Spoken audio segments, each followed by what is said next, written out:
sekufike isikhathi esinzima ukube into yasekuphakameni eyomuntu befanele ke ngiphume ngichawe umoya kodwa into kaNkulunkulu uNkulunkulu uya ehlele yena ngendlela yakhe. Manazaretha ngicela uNkulunkulu bangilungise angigeze nolimi lwami ahlambulule abeke amazwi akhe asezulwini lawa lemphefumulo egcwele la ezofuna izwi kaShembe. Le ndawo okuthiwa nguguqe kuyona abantu abafanele baguqe kuyona abantu asebempunga. Umuntu mayisempunga usuke enokhakhayi oluqinile. Mina ngikabi impunga, anginalo ukhakhayi oseliqinile lokuma phambi kaNkulunkulu. Ngiyacela uNkulunkulu angiphe ivesi elilodwa. Kuleli vesi engizolihlabelela linombuzo uzoziqhubekela wena namavesi amanye 199. Isihlabelelo engizosihlabelela ivesi nje lodwa. Ngicele ukuhamba phambi kaNkulunkulu nokuguqa phambi kaNkulunkulu. Kodwa lesi sihlabelelo sikhuluma ngamazwi kaShembe nemithetho kaShembe nalokhu uShembe akufuna basikwenze. Abantwana bakaNkulunkulu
nomunye mawuqhubeka nalesi sihlabelelo funa igama lakho ukuthi likhona yini kulamavesi uShemba wabhalile. Akusona isihlabelelo lesi umthetho kaShemba. Ngiyayikhumbula intombazana engasekhaya ubaba wayo ube nebandla iwumabhalane ebandleni. Kwafika usuku lwami nawe lokuhamba emhlabeni, yagula yahamba ngasentabeni zakithi yayiswe esibhedlela obonjeni yafika esibhedlela yashona ngiselapha esihlabelweni sikaShemba. Amen. Uma ifika esibhedlela kwafika isikhathi sokuba kanti izinsuku zayo seyiphelile yawe imeniseshi bayithatha bayibeke endaweni lapho kubekwa khona umuntu uma isethule emhlabeni. Lefate wethu owakamanyani isibongo ngiyasibiza ngoba bekho abangakubo ngizolala ebusuku ngeke bangivimbe. Uma ihamba ezulwini ithi yayithanda kakhulu ukuhlabelela ingoma yokuthi lihle izulu ekhaya labagcwele. Uma isenkonzweni yayingazizwa uma ingahlabelelanga lelo culo esontweni njengoba ubaba wayijwayele ukuyibeka phambili inobhala. Ithi kodwa yathi uma ihamba ifika ezulwini yahlangana noShemba ibingasisonto ephakameni. Wafika wathi Shemba mntanami baba umsindo. Yathi baba ngiyahlabelela ngoba ngizezulwini ngizobona Nkosi uJesu. Wathi Shemba mntanami uJesu yini? Wathi cha kuwena baba. Wathi futhi le ngoma oyihlabelelayo akuyona yasezulwini eyasemhlabeni eziqanjwa ngabantu ziphelele emhlabeni azikho la ezulwini. Wathi hamba ephakameni. uShembe ingoma zasezulwini wayibhala ehlabelelweni. Imithetho yasezulwini wayibhala ehlabelelweni kuphelele. Yaphaphama le ntombazana noma lo dadewethu wayethempeleni seduzwa ube sinoniso kwakhe inkosi. Amen. Ngoba ezulwini akahlangananga noJesu wahlangana noShembe. Izolo kade sekuhleli. Izolo ngibele eteksini ntambama mangibuya emsebenzini. Kukhona amadoda asemuva ayidlele amnandi. Phela umuntu mayidlile uba mnandi akabi mubi. Umuntu owamubi umuntu ongadlile ehlale ecabanga ukwenza izinto ezimbi. Kodwa labo abadlayo abanayo inhliziyo efana nami njengoba ngiyikhona. Bayaxoxa baze baxoxa ngozuma. Uthi lo oxoxa kakhulu uthi phela uzuma usonta kwaShembe. uShembe uye emhlabeni nasezulwini lase liyakhukhumala ijazi kade ngigqokile. Ngoba khuluma umuntu ongakholwa. Uthi noma seyeka ukuba umongameli uzohamba usonto ephakameni. Ngoba ephakameni lona sonto likaNkulunkulu uthe umfundisi uNgidi ebuhleli ukuvukele leyo ndaba kimi. Wathi ngonyaka okwakuzoyiwa ngawe inkululwane kwafika umongameli engakabi umongameli. Uthi umfundisi uNgidi ngangiqala ukuzwa uShembe ezichaza ukuthi ungubani. Uthi umfundisi uNgidi sasendlini ehamba ezansi kuwubaba uNhlangakazi kuwubaba uVangela uZwane kuyinkosi yasephakameni. Uthi wathi mayifika uZuma wathi baba ngivukelwe amacala onke awu-17. Yathi inkosi yasephakameni Jacob gedle ihlekisa Zuma ngakutshela ngathi amacala akhe azophela. Bekhuluma umfundisi uNgidi ebuhleni kukhona. Uthi umfundisi uNgidi wabe sesukuma umongameli wayiphumputha ephaketheni wakhe u100 wanikela wathi baba ngicela kube njengoba uNkulunkulu esho. Uthi umfundisi inkosi yakhumula ijacu kancane yathi asithandazeni. Uthi kumfuku ungathandaza wena mawuseduze kwenkosi uzothandaza uthini? Uphambi kwaShembe. Uthi umfundisi lapho engavuleka khona izindlebe namehlo nokuzwa ukuthi uShembe namhla uyazichaza kimi. Uthi sathula sonke kwathandaza yena yedwa.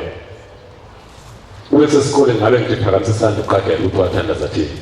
Shembe akathandaza uyafona fonela ezulwini. Amen. ubamba ucingo ushemba akhulume nabasezulwini akathandazi. Uthi umfundisi ungethi ngalalela inkosi ithandaza uthi inkosi yayithi ngangikhona amatshe esathambile. Ngingahlulwa yini ukuba uJacob Gedleyihlekisa Zuma mbenze umongameli wayengakabi nguye umongameli?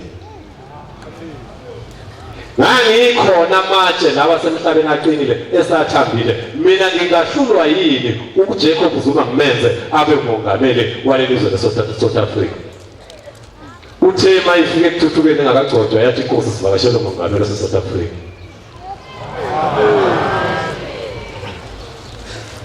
Bayabuzana abantu amandla angabi wathatha khona sebazi. Ngijabule kakhulu eNazaretha uma kukhuluma umuntu ongelona iNazaretha ekhuluma ukuthi amandla la uZuma uwathatha hapo wathathe ePhakameni.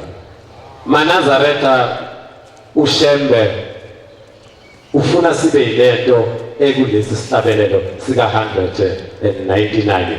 MaNazaretha ingcwele uma inkosi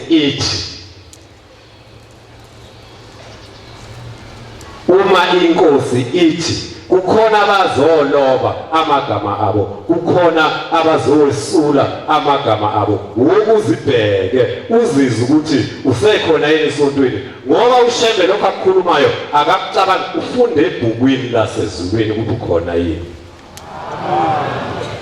Ithi inkosi inyanga izulu ngelinye ilanga sengizohlala phansi umsebenzi la ikhamini kushunyelwa ngey'ndlela ey'ningi. Ithi bengithi mina ngisho kimi kodwa ayikuwe. Ithi bengithi sengizohlala phansi ngingahambi ngishumayela umhlaba wonke ngoba ubaba mkhulu uhambile washumayela, inkosi ihambile ishumayela, mina ngeke ngisahamba ngishumayela, sengizohlala phansi abantu beze ebuhleni ngenze umhlangano. MaNazaretha sengathi singekhohlisana kodwa singakhombana indlela yasezulwini,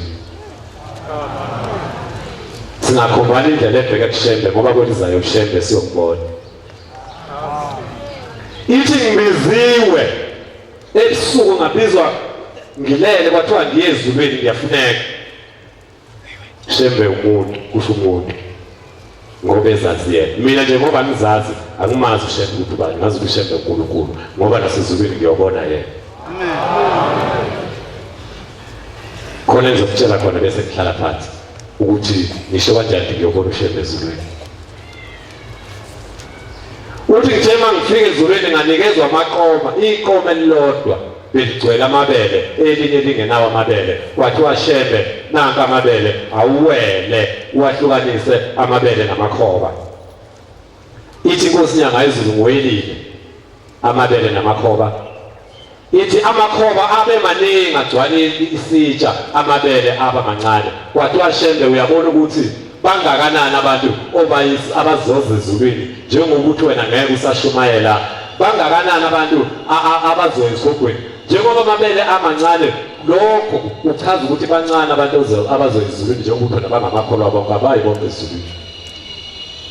Njengoba ubona amakhoba emaningi bonke labantu wena ubona begqoke ngokuthi ngamaNazaretha abantu abazoya ekulahlweni abangizifika ezulwini. Ithi inkosi ngeke ngabona nengihamba nabo usibanibani ibakhombe esogweni ngize ngimemeze kuthiwa inkosi usibanibani kade ngisebenza naye. Ithi inkosi langathula wena wafika wanomusa esontweni abantu bona isonto ngoba uthethi. MaNazaretha uShembe nasezulwini uyena ngelinye ilanga sengizokwehlela ngezandla ngiyafika enkosini uThixo lenkosazana, baba ngiyanikela. Ilokhu abazali bami bahambe emhlabeni angikaze ngibone noyedwa ekulaleni kwami, angazi noma ezulwini lakho baya yini. Kwase kufika umfanekiso wokufa. MaNazaretha leya ndawo elapha eHobisi ngicela siyihlonipheni kakhulu, ngicela siyazi. uShembe mayithi igidi ngey'nkulungwane zime lapho zilapha eHobisi. leli silibuka thina ngamehlo enyama sibuke nje ukuthi hayi zinkalo lezi zasedwedwe nasezulwini likhona leliya homisi ngathi uma ngilele ngazibona ngisehomisi ngabafica abazali babo Manazaretha kwelizayo kuyahlushekwa thina esila emhlabeni sifudile leya ndawo yasehomisi ngafika kunomoya oyisimangaliso kwakhiwa amadokodo ephephuka namaplastiki ngabafica khona umndeni wakithi uhleli eduze kwendlela wakhe idokodo ngiyacela kodadewethu laba abahlala emva kamkhukhini uma ngingekhulume lokho uNkulunkulu uyokubheka icala njengoba umshumayeli uhlale ekhuluma ezekhiphiza amagwebu athi abathola abantwana abafuna imbuzi bengashadile ngaphandle kwabazali babo abafuna imbuzi bayocela into ethelele emndenini wabo ngoba la into engayibona ehomisi ngeke ngichaza abantu bangahlubuka esontweni isilile ngasifica sikhala ngafike umuntu engafike ngakhuluma nawo emndenini ngafike ngakhuluma nomama ngaze ngabuza ukuthi laba abantu abakhala kangaka wathi umama yilaba abantu abazala abantwana bengashadile emhlabeni akukho lapho beyakhona bafika lana ehuze bakhonjwe ngasenyakatho alikho izulu lapho bayisogweni lababheke khona nabantwana babazalayo abanayo imndeni bakhona abantu esontweni amen wathi uma behamba beyocela into ethelele emndenini yabo ngalokho abakwenza into enhle ile intembi le ethandekayo kodwa into enhle ayithandeki ngiyacela abantu bangizwe kahle bangangizwa kahle ngiyabacelela futhi laba abantu engikhuluma la nasenhla kusuthi eyatholisa abantwana naye ufuneka uye emzini wendoda uyohlawula ngoba wenza icala uNkulunkulu uma ngifika ngikhuluma nomzali wami ngithi manje hlaleleni la eduze kwendlela ngoba kunomoya uthi mntanami njengoba silapha sisuka kude uShembe udlula la naManazaretha ayezulwini sikhuza ingcwele simlandele aze basishiye sihambe sihlala njengoba sesilapha ehomisi ilokhu sahambe emhlabeni sihambe sihlala asikafiki ezulwini kodwa sisizwa ukuthi sihlale eduze kwendlela silinde uShembe mayidlula lapha ezulwini nabantu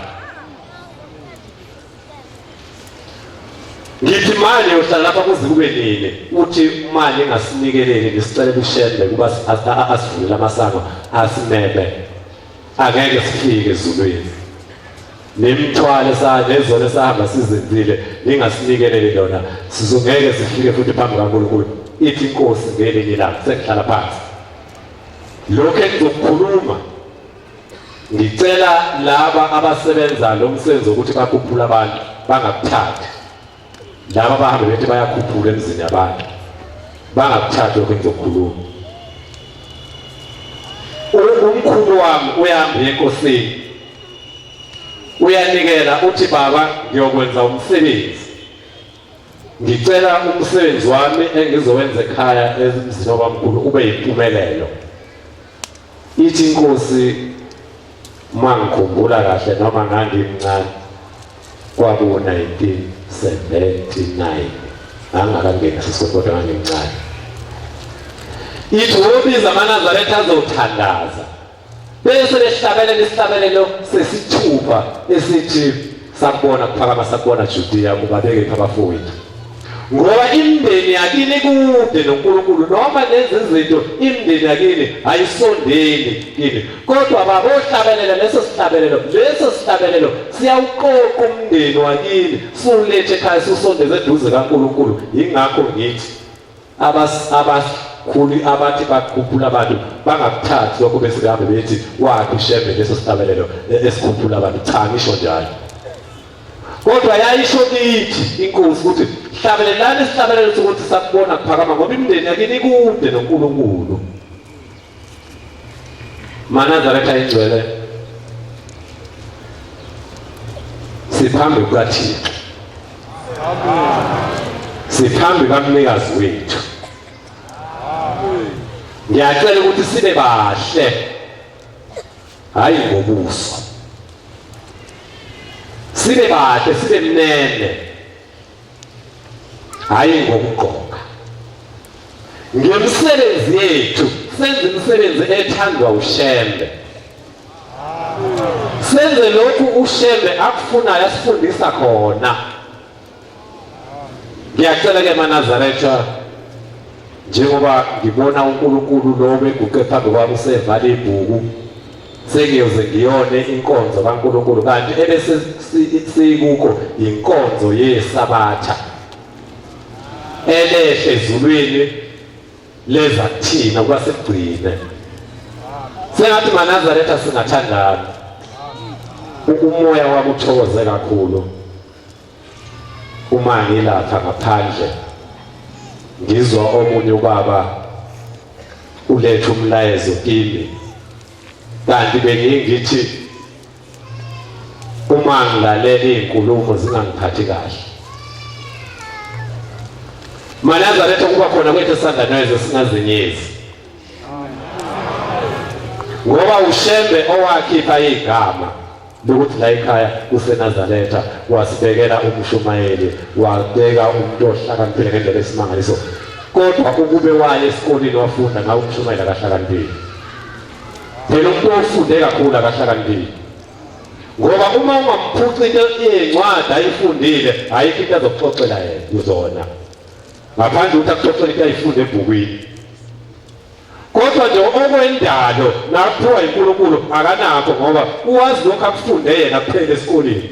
Umshumayeli wala ekhaya akaphiwanga imfundo yasesikoleni, uphiwe imfundo yasezulwini. Uthi mayenze izinto ngeke imbuke, umbuke nawe,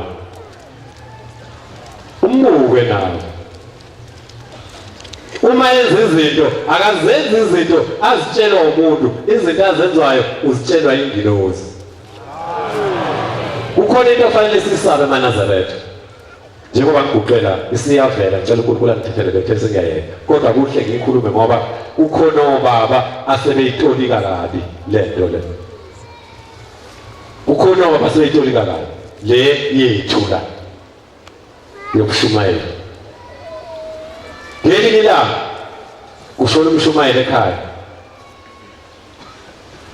uyangcwatshwa kunomhlangano. NgeSabatha ithi inkosi sengiyaphuthuma ngizoyijwaphula.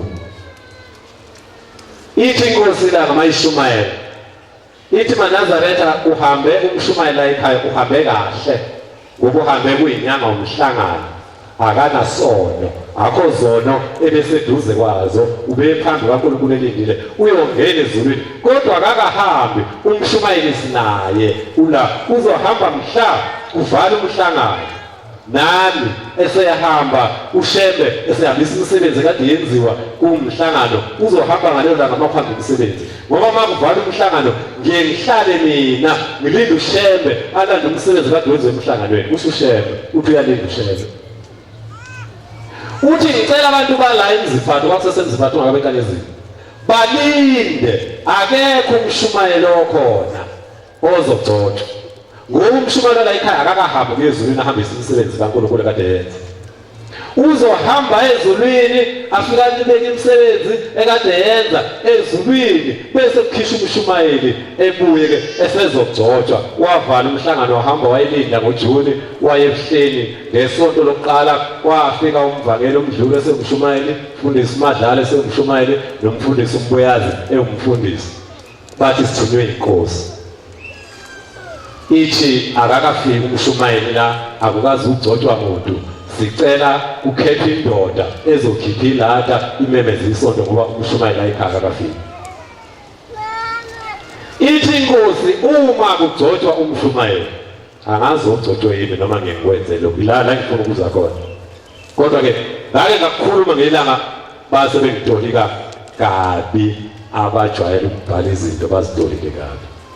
Ithi inkosi mangigcoba umuntu ngiyengilanda umshumayeli ezulwini, bese ngiye emndenini wakhe ngiyomcela umuntu ogcotshwe uShembe, ngiyomcela emndenini wakhe ukuthi ngicela usibani umntwana wenu ngimsebenzise ngifake umshumayeli kuye, uthi lo mshumayeli uyoliphatha kahle ibandla bayomlalela. Sina umshumayeli wagcotshwa uShembe. Angisho kodwa ukuthi emathempelini amanye akekho umshumayeli ogcotshwa uShembe. nginqabile ekhaya bethu angikhuphe abantu bathambane enkosini bathi hayi abafundisi bayagcoba ngathi cha ushembe ogcobayo ukhona yini kini ozweni wakithi ayongicela ukhona kusasa ngizokhuluma okuthandwa yimi esontweni kusasa ngizothi ngifana noshaka inkosi usemengizwile amen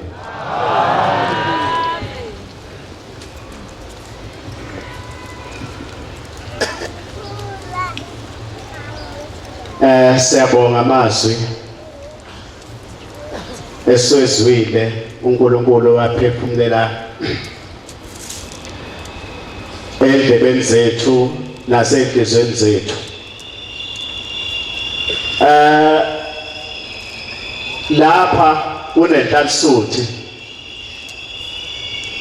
esabatha khona lapha ekhaya noma ngeze ukukhuluma sonke isitoko sakhona kwaye ngizasibeka nje kancane le nhlansuthi ikade kugula unina uma wayo esesibhedlela engasakwazi ukukhuluma total ethule nje impela mabeya beyombona bamfica ukuthi cha akasakhulumi uyasabatha lo mama usemdala intombi esindala nje alokho ihamba inhlansuthi bambona umama akasakhuluma akasakwazi ukunyakaza kodwa usaphila bathe babeya beyombona bamfica bathe babethi bambheka embhedeni ulelo ubheke phezulu bathola ukuthi umoya elapha umlomo uyanyakaza kodwa manje izwa liphuma